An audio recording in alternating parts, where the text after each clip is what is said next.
Pemirsa, maraknya kasus demam berdarah di beberapa daerah hingga mengalami peningkatan yang cukup tinggi. Sementara di Kota Lubuk Linggau sendiri belum ada kasus DBD hingga saat ini. Beberapa penyuluhan terus dilakukan oleh tim kesehatan guna mencegah kasus demam berdarah.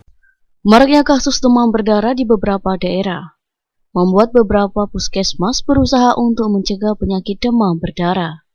Salah satunya dengan melakukan penyuluhan kepada masyarakat.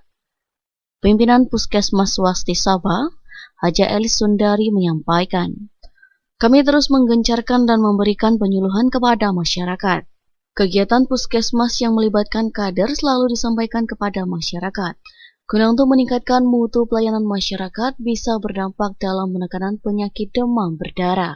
Sebelum-sebelumnya kami sudah terus gencar untuk memberikan penyuluhan kepada masyarakat, baik di posyandu maupun ketika ada warga masyarakat yang ke sini, ada penyuluhan kelompoknya.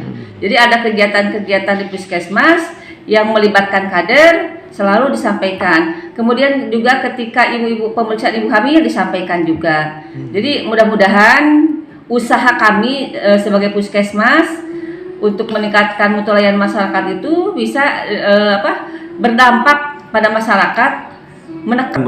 Ya, terus kalau penyuluhan secara kontinu terus dilaksanakan.